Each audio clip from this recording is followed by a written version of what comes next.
সমাধান চাও যদি জীবনে মরণে, ফিরে যাও খুঁজে নাও চোখ রাখো কোরআনে।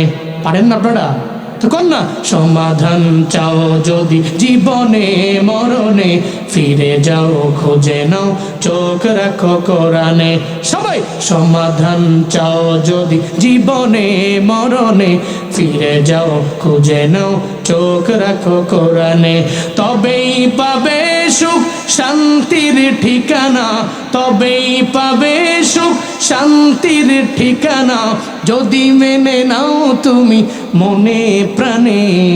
সমাধান সমাধান চাও যদি জীবনে মরণে, ফিরে যাও খুঁজে নাও চোখ রাখো কোরআনে। সমাধান চাও যদি জীবনে মরণে, ফিরে যাও খুঁজে নাও। আমরা বড় সালাক দেখা যায় কন্যা দিই হুজুরে খাড়াই লই কোন। সমাধান চাও যদি জীবনে মরণে, ফিরে যাও খুঁজে নাও। মাশাআল্লাহ। সমাধান চাও যদি জীবনে মরণে, ফিরে যাও খুঁজে নাও। এ বাণী সকলের নয় শুধু মুমিনের, যারাই মানবে চলে ফল পাবে কোরআনে। এটা কাফের যদি কোরআন মানে ফল পাবে না? এটা খ্রিস্টান যদি, ইহুদি যদি, বেঈমান যদি কোরআন দিয়া জিন্দেগি চালায়, সুফল আছে না নাই? এ বাণী সকলের নয় শুধু মুমিনের, যারাই চলবে মেনে ফল পাবে কোরআনের। এই দুনিয়ায় আর সেই দুনিয়া, এই দুনিয়ায় আর সেই দুনিয়া, শান্তি পাবে তুমি দোজাহানে। সমাধান সমাধান চাও যদি জীবনে মরণে, সমাধান চাও যদি জীবনে মরণে, ফিরে যাও খুঁজে নাও চোখ রাখো কোরআনে। সমাধান চাও যদি জীবনে মরণে, ফিরে যাও খুঁজে নাও। তবেই পাবে সুখ শান্তির ঠিকানা, তবেই পাবে সুখ শান্তির ঠিকানা, যদি মেনে নাও তুমি মনে প্রাণে। সমাধান সমাধান চাও যদি জীবনে মরণে, ফিরে যাও খুঁজে নাও চোখ রাখো কোরআনে। সমাধান চাও যদি জীবনে মরণে, ফিরে যাও খুঁজে নাও। সমাধান কোরআনে আছে না নাই? আল্লাহ কোরআন মানলে আমার লাইফের সমস্ত প্রবলেমগুলো কোরআনটা সলভ করে দিবে। সে কোরআনটা আমি ফলো করলে আমার ফায়দা না আল্লাহর ফায়দা? বলে না, ফায়দাটা কার? আল্লাহ যে কাজ করলে আমার ফায়দা, ওই কাজ করার তৌফিক দান করেন। কোরআন পড়লে তো ফায়দা, মানলে ফায়দা। আমি গত 3-4 মাস আগে আমার পেজ যারা দেখে ওরা জানে, মালদ্বীপে গিয়েছিলাম আমরা, আমি আর কারি রায়হান মালদ্বীপে। তো মালদ্বীপে যাওয়ার পরে ওই মালদ্বীপ কেমনে হইল, ওই মালদ্বীপের ব্যাপারে আমার কিসা শোনাইছে একজনে। মালদ্বীপের ব্যাপারে এই মালদ্বীপটা কেমনে হইল, তো বলতে লাগলো যে এই মালদ্বীপটা একসময় এমন ছিল, এই মালদ্বীপে একটা মুসলমান ছিল না, সবাই বেদিন, হিন্দু, খ্রিস্টান, বৌদ্ধ, মূর্তি পূজারী এরা ছিল। কিন্তু বর্তমানে শুনলে খুশি হবেন, মালদ্বীপে 100% মুসলমান। কয় পার্সেন্ট? 100%। আমগো দেশে কি 100% নাকি? না, আমগো দেশে 100% মুসলমান না, না, আমগো দেশে 92, 3, 4 মতো যাইতে পারে। কিন্তু মালদ্বীপে 100% মুসলমান, 100%। পৃথিবীর যত বড় বড় দেশ থেকে যেই চেষ্টা করে, সে যদি খ্রিস্টান হয়, অন্য ধর্মের হয়, চেষ্টা করে অনেকে যে মালদ্বীপ তো সুন্দর দেশ। সুবহানাল্লাহ। আমার কাছে মনে হয়েছে যে আল্লাহ পাক কি সৌন্দর্য দিয়েছেন মালদ্বীপে। সুবহানাল্লাহ, সুবহানাল্লাহ। আল্লাহর সৃষ্টি কত সুন্দর, আল্লাহু আকবার। আল্লাহ জানি কত সুন্দর। সুবহানাল্লাহ পড়বেন না? না না, উঠুন যেতুন তো, এটা নিষেধ ছিল না? 1 নাম্বার না 2 নাম্বার? হ্যালো, হ্যাঁ, জিগান জিগান ধরে আরে এর আগে একবারে জিজ্ঞাসা, এবার কানে মনে কম, এবারে বুয়া থাক, আমি বুঝি না নতুন এলাকায়, নতুন তো চিনছি না বেটারে, জোরে কোন মার হাবা, উঠুন যাইতো না, যার লগের তুলবো এবারটার বিচার হইব, এবারটা তো গেছে গা, যার লগের তুলবো এর বিচার হইব। এটা সাফা দিয়ে ধরবেন, কই যাও এক লোকে যাও, আল্লাহ কবুল করেন। রাগ করছেন আর বেটা, কষ্ট পাচ্ছেন নাকি? জোরে কোন মার হাবা। তো মালদ্বীপে যত টাকাওয়ালা যতই হোক, যদি যায় কয়ে গেলে মালদ্বীপের সিটিজেন আমারে বানাও, লাভ নাই, তুমি কি খ্রিস্টান হবে না, আমাদের 100% মুসলমান। কেমনে হলো? এরা সব হিন্দু ছিল, কিন্তু মালদ্বীপে 100% মুসলমান কেমন হলো? তা আমার এই মালদ্বীপের মালে, রাজধানী মালে, তাদের বসে বসে হ্যাঁ আমার গল্প শোনায়, হুজুর বিশাল কাহিনী তো, কিন্তু আমি এর আগে জানতাম না, সিরিয়াসলি জানতাম না। আমি যখন জিজ্ঞেস করছি তখন সে একটু একটু একটু করে বলতেছে, আমি যে কান টানলে মাথা আসে, তো কথা সাপেক্ষে একটা পরে একটা আসতেছে, সে বলতেছে কাজের মালদ্বীপটা তো এক সময় এমন ছিল, সমস্ত হিন্দু খ্রিস্টান বৌদ্ধ মারামারি রাহাজারি এমন ছিল। আরব বণিকদের সাথে মালদ্বীপের ব্যবসার লাইনটা ভালো ছিল। মালদ্বীপ তো ভারত মহাসাগরে, ইন্ডিয়ান ওশান, এবং এর পাশেই কিন্তু ইন্ডিয়ান ওশান পারেই হচ্ছে আরব সাগর, আর এর পাশে ওমান, বাহরাইন, সৌদি আরব, দুবাই, পাশাপাশি একদিকে শ্রীলঙ্কা, এদিকে মালদ্বীপ, এগুলাই নদীপথে। তা আরব বণিকদের সাথে সম্পর্ক ভালো ছিল। তা একবার ওই মালদ্বীপে একজন আরব বণিক আসলো। আরব বণিক মালদ্বীপের মধ্যে এসে দেখে মালদ্বীপের লোকেরা সকলের মন খারাপ, কেন যেন মুখের মধ্যে মলিনতার ছাপ দেখা যায়। আরব বণিক বলে, ব্যবসা করার জন্য তোমাদের এলাকায় আসলাম, কিন্তু আসার পরে তাকায় দেখি তোমাদের চেহারার মধ্যে মলিনতার ছাপ। কিরে মালদ্বীপের লোকেরা কেন মলিনতার ছাপ বলো না? এটা বলার পরে বলতে লাগলো, মালদ্বীপের মধ্যে আমরা সবাই তো হিন্দু, মূর্তি পূজারি, তবে আমাদের একটা চিন্তা আছে, মালদ্বীপের মধ্যে এই ভারত মহাসাগর থেকে, এই পানি থেকে প্রতি বছরে বছরে একটা দানব উঠা আসে, আর দানবটা উঠা আইসা আমাদের একটা মেয়ে কন্যা দেওয়া লাগে, ওই কন্যা রক্তপান কইরা এরপরে দানবটা চলে যায়। আমরা কন্যার জন্য একটা ঘর বানাইছি, ওই ঘরের মধ্যে আমরা কন্যারে রাখি, রাইখা দিয়ে আসি, প্রতি বছরে বছরে ওই কন্যাটা মারা যায়, রক্ত পান কইরা দানবটা আবার পানির মধ্যে চলে যায়। এই জন্য আমাদের মন খারাপ।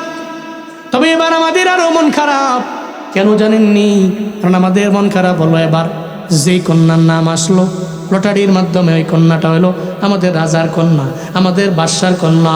আমরা তো চাই না আমাদের সাধারণ ফ্যামিলির কোনো কন্যা দিয়ে আসি, চিন্তা নাই, কিন্তু এটা রাজার কন্যারে যদি দেওয়া লাগে তাহলে তো কেমন হয়ে গেল। রাজায় তো চায় দিয়া দিবে, চিন্তা নাই, কিন্তু আমরা তো মনে মনে চিন্তা ভাবনা করি এর একটা সমাধান করা লাগবে। আমাদের অনেক মেয়েরাই তো দুনিয়া থেকে বিদায় নিয়ে চলে যাচ্ছে, এই কন্যাদেরকে আমরা হারায়া ফেলতেছি, রক্ত পান করে দানব চলে যায়। তবে আর সমাধান বের করা লাগবে। সমাধান কেমনে করব চিন্তায় পড়ে রইলাম। আমরা চাই না হাজার কন্যারে ওই জায়গার মধ্যে দিয়ে আসতে, আমরা চাই না। এটা বলার পরে আরব বণিক বলে, এই মালদ্বীপের লোকেরা, তাহলে আমি সমাধান দিতে পারবো, তোমাদের রাজার দরবারে আমারে নিয়ে যাও, রাজার দরবারে নেও, সমাধান তোমাদের দরবারে নাই, সমাধান আমার হাতে আছে, আমি একজন মুসলিম, সুবহানাল্লাহ পড়ে না, সমাধান আমার দরবারে আছে। চলে গেলেন, নিয়ে গেলেন। যখন ওই রাজার সামনে আরব বণিক যায়, যখন রাজার সামনে দাঁড়াইল, মালদ্বীপের রাজা, আপনি বলেন না আপনার কন্যার নাকি নাম আসছে, লটারির মধ্যে আপনার কন্যা নাকি বিদায় নিয়ে চলে যাবে। কয় আরব বণিক রে, এটাই তো আমাদের জীবনের ফয়সালা, আমরা মালদ্বীপের মধ্যে জন্ম নিলাম, এই কারণে দানব আসে, একটা কন্যা দেওয়া লাগে, আর ওই কন্যা রক্ত পান করে ওই দানবটা আবার পানির মধ্যে চলে যায়। আমরা চিন্তায় পড়ে গেছি, এখন তো আমার কন্যার পালাও চলে আসছে, তবে আমি চাই না যে আমার কন্যা না যাক, কারণ আমার যত প্রজা আছে ওই প্রজাদের কন্যা তো ওই জায়গার মধ্যে এরা দিছে এদের আদরের মেয়ে, তাহলে আমি আমার আদরের মেয়ে কেন দিতে পারবো না? আমি আমার কন্যাকে দেওয়ার জন্য মনস্থির করে ফেললাম। এটা বলার পরে সঙ্গে সঙ্গে আরব বণিক কয়, মালদ্বীপের রাজা রে, আমি তো মুসলমান, আমার কাছে একটা সলভ আছে, সমাধান আছে, একটা সমাধান করার পদ্ধতি আমার জানা আছে। ওই তুমি সমাধান করতে পারবা? জীবনে কোনো দিনই দানব আর এই মালদ্বীপের মধ্যে আর উঠে আসবে না। সমাধান কি আসলেই করতে পারবা? কয়ে পারবো, আমার কাছে সমাধান আছে। কয়ে তাহলে সমাধান যদি আমি কইরা দিতে পারি তাহলে আমি যা বলবো তা মানবা? কয়ে মানলাম। যদি আমি সমাধান করতে পারি মালদ্বীপের রাজা, তাহলে তো আমি যা বলবো তা মানবা। মানসুনি? কয়ে মানছি। আপনি যা বলবেন তাই মানব। এটা বলার পরে এবার কন্যারে যেই দিন, যে রাতের বেলা ওই রাজার কন্যারে ঘরের মধ্যে দিয়ে আসবে, মালদ্বীপের সাগরের কিনারার মধ্যে দিয়ে আসবে, ওই ঘরের মধ্যে কন্যারে নেয় না। ওই আরব্য বণিক মুসলমানটা ওই ঘরের মধ্যে চলে গেল, কন্যা যায় না। আরব্য বণিক চলে গেল, রাত গভীর হয়ে গেল, ওই দানবের আসার পালা।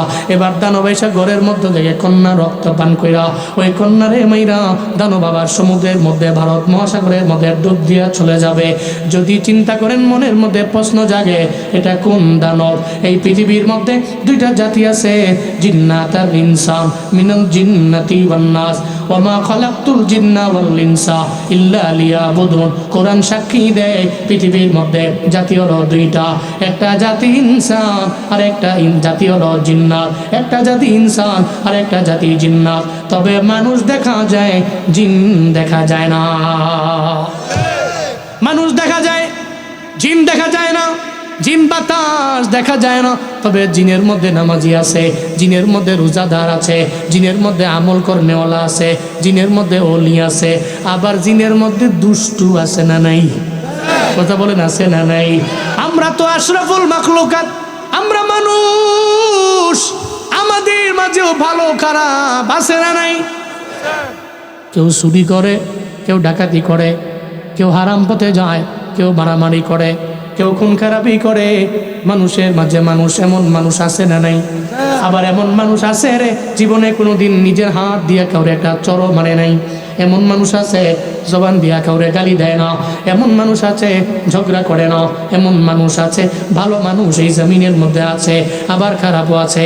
জিন্নাতের মধ্যে এমন কিছু জিন আছে যারা চূড়ান্ত লেভেলের খারাপ। এরা সমুদ্রের তলদেশের মধ্যে থাকে, বড় বড় দানব ওই জায়গার মধ্যে এরা থাকে। ওই দানবটা ওইটা যখন রাতের বেলা ওই কন্যারে খাওয়ার জন্য যখন সমুদ্রের ওপরে উঠলো, আইসা দেখে কন্যা নেই। ওই জায়গায় আরব্য একটা বণিক দেখা যায়। এবার আরব্য বণিক রেখায়, আই তুই এনে কে? এখান তো কন্যা থাকার কথা, একটা মেয়ে থাকার কথা, তুই এনে কে? তোর পরিচয় কি? আমার পরিচয় হলো আমি মুসলমান। আমার পরিচয় হলো আমার সিনার মধ্যে আছে 30 পারা কোরআন। আরো জোরে চিল্লে আল্লাহু আকবার। দানব রে, তুই তো আমারে চিনো না। আমি তো কোনো হিন্দু না, কোনো খ্রিস্টান না, কোনো মূর্তি পূজারি না। আমার দিলে তো ঈমান আছে রে, আমি একজন মুসলমান। আবার দিলের মধ্যে, আমার সিনার মধ্যে 30 পারা কোরআন আছে। দানব কয়, তাহলে কোরআন থাকলে আমার কি? একটা মেয়ে তো আমার দেওয়াই লাগবো। এবার ওই মুসলিম বণিক মনে মনে চিন্তা করে, কোরআন তো আমার পুঁজি, কোরআন তো আমার সমাধান। আবার সিনার মধ্যে আছে কোরআন, সঙ্গে সঙ্গে পড়তে লাগলো, ইয়াসিন আল কোরআনিল হাকিম ইন্নাকা লামিনাল মুরসালিন আলা সিরাতিম মুস্তাকিম তানজিলাল আজিজির রাহিম লিতুনদিরা কওমান মা উনদিরা আবাউহুম ফাহুম গাফিলুন। যখন পড়তে লাগলো সূরা ইয়াসিনের তিলাওয়াত করতে লাগলো, সূরা ইয়াসিনের তিলাওয়াত করতে লাগলো, ওই দানব কয়, কি রে তুই কি আগুন জ্বালাইলি? কি আগুন তুই জ্বালাইলি রে? তুই আমার সিনার মধ্যে আগুন লাগাই দিছো, আমার বডির মধ্যে কি এক আগুন লাগাই দিল? তুই কি পড়তেছ? তুই পড়ার কারণে আমার বডির মধ্যে আগুন জ্বলে। ওই দানব কয়, আমি দূরে খাইতে পারি না, আমি কিছু করতে পারি না, আমি নদীর নিচে ডুবতে পারি না, আমি সমুদ্রের পানির নিচেও যাইতে পারি না, আমি উপরেও আসতে পারি না। তুই কি পড়তে লাগলা? আর বণিক কয়, এটা আমার পাওয়ার না, এটাই সূরা ইয়াসিনের পাওয়ার, এটা তিলাওয়াতের পাওয়ার, এটা কোরআনের পাওয়ার, এটা আমার ব্যক্তিগত কামালিয়াত না। দানব কয়, বণিক রে কি চাও? বণিক কয়, আমি চাই আজকের মতো তোরে সুযোগ দিয়ে দিলাম, তুই ঢুকতে পারবি সমুদ্রের তলদেশে। জীবনে কোনো দিন আর এই মালদ্বীপের মধ্যে উইঠা কোনো কন্যার, কোনো বাবার আদরের কন্যা রক্তপান কইরা তারে মাইরা যাইতে পারবা না। শর্ত যদি মানতে পারো তাহলে তুই সমুদ্রের তলদেশে আবার যাইতে পারবা। এবার যখন কোরআনের ওই হাফেজটা আরব বণিক বলতে লাগলো, দানব কয়ে বাঁচাই তো লাগবে, তাহলে আমি তোমার দরবারে আমি শর্ত মাইনা নিলাম, আমি জীবনও কোনো দিন আর মালদ্বীপের মধ্যে উঠবো না। আমি জীবনও কোনো দিন মালদ্বীপের কোনো নাগরিকের কোনো কন্যা, ওই কন্যাকে কোনো ঘরের মধ্যেও দেওয়া লাগবে না। ওই কন্যার কোনো রক্ত পান করে আমি তার জমিন থেকে বিদায় করে দিব না। কোনো বাবারে আর কান্দাবো না, তার চোখ দিয়া পানিও বের করবো না।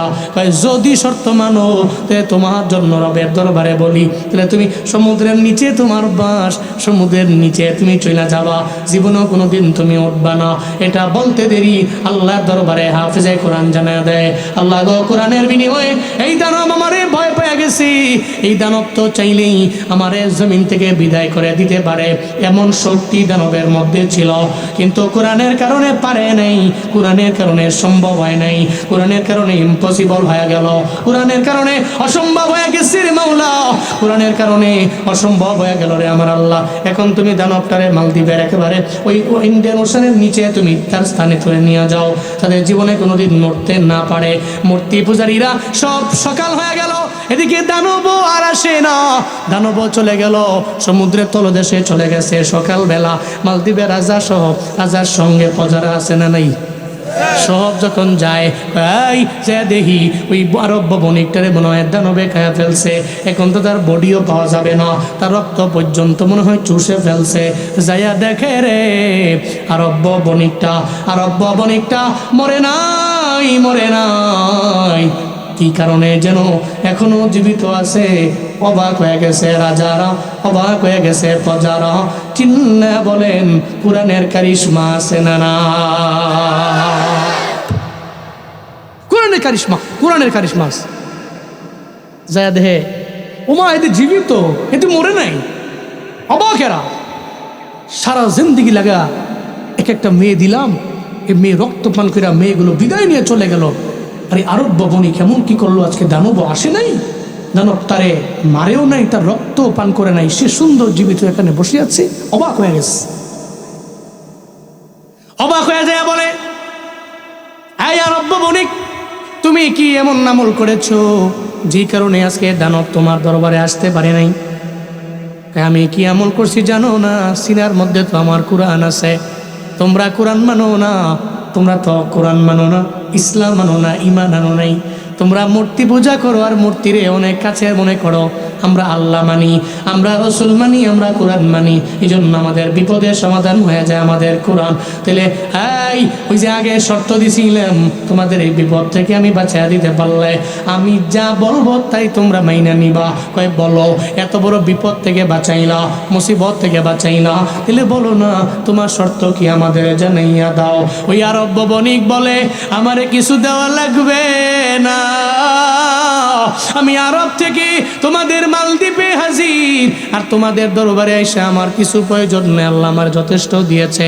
তবে আমি চাই তোমরা সকলে কালেমা পড়ে মুসলমান হয়ে যাও, একজন লোক বাকি থাইকো না। জীবনও কোনোদিন না তোমাদের মালদ্বীপের মধ্যে কোনো দানব আসতে পারবে না, তোমাদের মালদ্বীপের মধ্যে কোনো দানব আইসা তোমাদের কোনো আঘাত করতে পারবে না, হার্ম করতে পারবে না, তোমাদের উপরে কোনো দানব আইসা অত্যাচার করতে পারবে না। খালি আমার শর্ত মাইনা কালেমা পড়ে নাও। রাজাও কয়, প্রজারাও কয়, দেরি কইরো না, পড়ায়া দাও লা ইলাহা ইল্লাল্লাহু মুহাম্মাদুর রাসূলুল্লাহ সাল্লাল্লাহু আলাইহি ওয়াসাল্লাম। মালদ্বীপের সমস্ত লোকেরা কালেমা পড়ে মুসলমান হয়ে গেছে। আজও পর্যন্ত মালদ্বীপে 100% মুসলমান আছে। যত বড় পৃথিবীর কোটিপতি হোক, মালদ্বীপের প্রেসিডেন্ট স্পষ্ট বলে না তারে অমুসলিমকে আমার দেশের সিটিজেনশিপ বানানো যায় না। মনে রাখবেন, এই পৃথিবীতে এই আইল্যান্ডগুলো, এই দ্বীপগুলো বেঁচে থাকে কেমনে? আপনি অবাক হন না? মাঝে মাঝে আমি তো অবাক হয়ে যাই। বাংলাদেশের দ্বীপ কয়টা হাতে গোনা? দ্বীপ জেলা ভোলা, এদিকে ভোলার অন্তর্গত উপজেলা দ্বীপ মনপুরা, নোয়াখালীর হাতিয়া, নিঝুম দ্বীপ, এরপরে কক্সবাজারে সেন্ট মার্টিন, এই তো দ্বীপ, আমার দেশের দ্বীপ। তা আপনাদের দোয়ায় আমার এই সব দ্বীপই শেষ যাওয়া। বয়ান উপলক্ষে গেছি, ঘুরার জন্য না, এমনি গেছি মাহফিলে। 4-5 দিন আগেও হাতিয়া গিয়ে আসছি। নিঝুম দ্বীপ, দেখো ইউটিউবে সার্চ দিয়ে, খুব সুন্দর জায়গা। হরিণ দেখা যায়, হরিণে খাওয়ানো যায়। নিঝুম দ্বীপ, রবের সৌন্দর্য, সুবহানাল্লাহ। সৃষ্টিগুলো কার? আল্লাহ। আজ থেকে 5 বছর আগে আমি সেন্ট মার্টিনে প্রোগ্রাম করছি, টানা 3 বছর লাগে। সেন্ট মার্টিনে যাইতাম, ওদের এখানে একটা বড় প্রোগ্রাম হয়, ওদের লোক আছে 12,000, ওই মাহফিলের লোকই হয় 8,000 লোক আছে। 12,000 সেন্ট মার্টিনে, মানুষও 8,000। একটা বড় মাহফিল, ওটার নাম করা মাহফিল। তো ওই মাহফিলে যাওয়ার পরে আমি জিজ্ঞেস করলাম, এই যে সেন্ট মার্টিন কেমনে টিকে আছে কেমনে? এদের একটাই জবাব, সেন্ট মার্টিনে বসবাসরত প্রত্যেকটা ব্যক্তির একটাই জবাব, আমাদের কোনো পুঁজি নাই। মূলত আমরা যখন ঝামেলায় পড়ি, যখন দেখি বিপদ, যখন মুসিবত, আমরা আল্লাহকে ডাকতে থাকি। আমরা মসজিদের মধ্যে ঢুকে যাই, আমাদের বাড়িওয়ালিদেরকে বলি, তোমরা ঘরের মধ্যে মুসল্লায় বসে যাও। আপনি কল্পনাও করতে পারবেন না, আপনারা তো বর্ষাকালে আসেন না, এখানে থাকি আমরা। কোনো ঝামেলা, কোনো সংকেত যদি আমরা শুনি, আপনি দেখলে অবাক হইতেন মসজিদের মধ্যে গিয়া মানুষ কিভাবে আল্লাহরে ডাকে আর কিভাবে চোখের পানি ফালায় কান্না করে। সেন্ট মার্টিনে বাহির থেকে টুরিস্ট যায়, একটাও পর্দা করে না। কথা বলেন, ঠিক কিনা বলেন? যারা গেছে তারা দেখছে। এমনি তো পৃথিবীর সমস্ত টুরিস্ট প্লেসের মধ্যেই গেলে অর্ধউলঙ্গরাই যায়, অর্ধউলঙ্গরা মানে হ্যাঁ বহুত ভালা। আমার এক ড্রাইভার আমার এক গল্প শোনাইছে, হুজুর গত 3 বছর আগে যে গাড়ি লিয়ে আমি চলতাম, হ্যাঁ আমার কয় হুজুর আমি তো ভাড়া লইয়া গেছি, কক্সবাজার যাব ভাড়া লইয়া। তাই এই গাড়ির মধ্যে অনেকগুলা লোক উঠছে, মহিলা টহিলা উঠছে, কি সুন্দর বোরকা টোরকা পইরা, পর্দা টর্দা কইরা, হিজাব পইরা রওনা দিস। তা আমি তো মনে করছি মাশাআল্লাহ এটা আল্লাহ আল্লাহ পরিবার, হ্যাঁ কি সুন্দর করে কক্সবাজার যাইতেছে। তা আমি যখন যে নামায় দিছি, হোটেলে উঠছি, আমারও দিছে রুম। তা আমি বিচে আসছি, একটু পরে আমি ছায়া দিই এই মহিলাটি সবই বোরকা পরা ছিল, বোরকা টোরকা সব খুললা, খালি জামা টামা পইরা, একটার ওড়না আছে একটার ওড়না নাই, আইয়া খালি ডুবের উপরে ডুব। প্রত্যেকটা নারীর হিজাব আছে, নিকাব আছে, পর্দা মেনটেন করে, এমনকি তারা আমব্রেলা দিয়ে, ছাতা দিয়ে এদের ঘর থেকে বের হয়। আল্লাহ এই দ্বীপগুলোরে কেমনে বাঁচা রাখে? এই কারণে রাখে। আল্লাহ আমাদের সবাইকে সঠিক বুঝদান করেন, আরো জোরে পড়েন আমিন। তাহলে আল্লাহর কোরআনের সাথে সম্পর্ক লাগাইলে ফায়দা আছে না নাই? আছে না নাই? আল্লাহ লাগানোর তৌফিক দান করেন। তারাকতু ফীকুম আমরাইন লান তাদিল্লু মা তামাসসাকতুম বিহিমা কিতাবাল্লাহ ওয়া সুন্নাত রাসূলি। মদিনার নবী জানায়া দেয়, হাই উম্মতেরা, 2টা বিষয় তোমাদের দরবারে রেখে গেলাম। তারাকতু ফীকুম আমরাইন, রেখে গেলাম 2টা বিষয়, আমর 2টা বিষয় রেখে গেলাম। বান্দারে, উম্মত রে, 2টা বিষয় ধরে রাখো। লাং তাদিল্লু, জীবনও কোনোদিন তোমরা পথভ্রষ্ট হবা না। মা তামাসসাকতুম বিহিমা, যতদিন পর্যন্ত এই 2টা বিষয় আঁকড়ে ধরবা, অন্তরের মধ্যে লালন করতে পারবা, যতদিন পর্যন্ত পারবা, ততদিন পর্যন্ত তোমরা পথভ্রষ্ট হবা না, ততদিন পর্যন্ত তোমরা লাইনচ্যুত হবা না। ওই 2টা জিনিস কি? 1 নম্বরে কিতাবুল্লাহ, 2 নম্বরে সুন্নাতুর রাসূলিল্লাহ। 1 নম্বরে আল্লাহর কিতাব, 2 নম্বরে সুন্নাতুর রাসূল। আল্লাহর কোরআন নিয়ে আঁকড়ে ধরো। ব্রাহ্মণবাড়িয়া সুন্দর মানুষেরা আল্লাহর কোরআন রে আঁকড়ে ধইরা আগাও, নবীর সুন্নত নিয়ে আগাও, নবীর সুন্নতের উপরে জিন্দেগিটা চালাও। আল্লাহর কোরআন মানবো, 1 নম্বরে ইতাআত আমার আল্লাহর, 2 নম্বরে ইতাআত আমার পয়গম্বরের, আমার রাসূলের। ওই রাসূলের যে ইতাআত করবে ও তো জীবনে কোনোদিন মিথ্যা বলে না। রাসূলের যে ইতাআত করে ও তো জীবনে গালিগালাজ করতে পারে না। রাসূলের যে ইতাআত করে সে তো ওয়াদা করে, ওয়াদার খেলাফ করতে পারে না। রাসূলের যে ইতাআত করে সে আমানতের খেয়ানত করতে পারে না। আমার আমার পয়গম্বর ইতোয়াত নিয়ে যেই বান্দা চলে, যেই যুবকটা চলে, ও 14ই ফেব্রুয়ারির বিশ্ব ভালোবাসা দিবসের সাথে মিলাইয়া এই বেহায়া দিবস উদযাপন করতে পারে না। আমার রাসূলের ইতোয়াত নিয়ে যেই বান্দা চলবে, যেই জওয়ান পুলায় চলবে, আল্লাহর কসম করে বলতে পারি ও 31st নাইট উদযাপন করতে পারে না। যদি নবীরে ফলো করে। এখন মনের মধ্যে প্রশ্ন জাগবে, জওয়ান পোলার হুজুর আমি এক রাতের বেলা মানলেই কি নবীর সুন্নতের অমান্যকারী হয়ে গেলাম? আমি বলি, সারা জিন্দেগিতে আপনি আমল করলেন, হঠাৎ করে একদিন এসে আপনি বললেন আমি আল্লাহরে চিনি না, মানি না, তাহলে সারা জিন্দেগির আমল তো সব বরবাদ হয়ে গেল। কারণ ইবলিসের আমল কম ছিল না বেশি? কিন্তু ইবলিস হলো কেন? কয় সারা জিন্দেগি লাগে আমল করলা, ইলিমও তো কমতি নাই। আল্লাহ কয় সিজদা দাও, কয় দিতাম না। কয় কেন দিবা না? কয় আমি তো বড়, আদম তো ছোট, আনা খায়রুম মিন, আমি তার চাইতে বড্ড দামি। এই কারণে ইবলিসের তো অবস্থা খারাপ হয়ে গেল, সব আমল বরবাদ হয়ে গেল।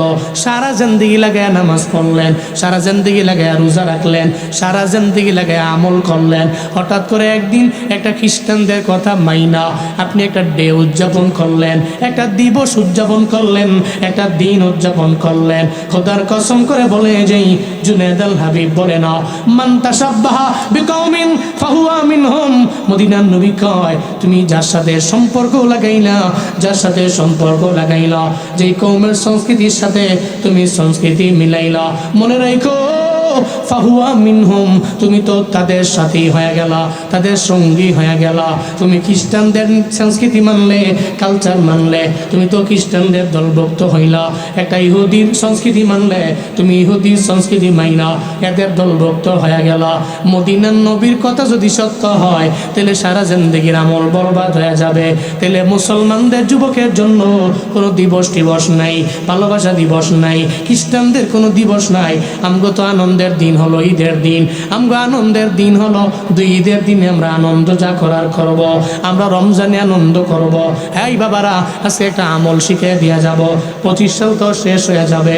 আজকে ময়দান থেকে বাড়ির মধ্যে যাইয়া আপনি রাতের বেলা 2 রাকাত নফল নামাজ পড়বেন, ওযু বানাইয়া 2 রাকাত নামাজের মুসল্লায় দাঁড়ায় যাবেন। নামাজের মুসল্লায় দাঁড়াইয়া আপনি 2 রাকাত নফল নামাজ পড়বেন। এরপরে নামাজ থেকে সালাম ফিরাইয়া আপনি ইস্তিগফার পড়বেন কয়েকবার, নবীর উপরে দরুদ পড়বেন কয়েকবার।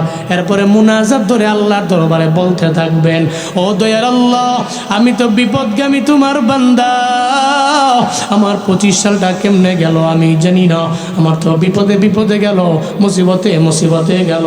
ও আল্লাহ, 26 সাল আগত, তুমি 26 সালে আমারে ভালো রাখো, তুমি আমার বিপদ থেকে বাঁচাইয়া দিও, আমার ছেলে মেয়েগুলোরে ভালো রাখো, আমার ওয়াইফেরে ভালো রাখো, আমার মায়ের হায়াতে বরকত বানাইও, আমার বাবার হায়াতে বরকত বানাইয়া দিও।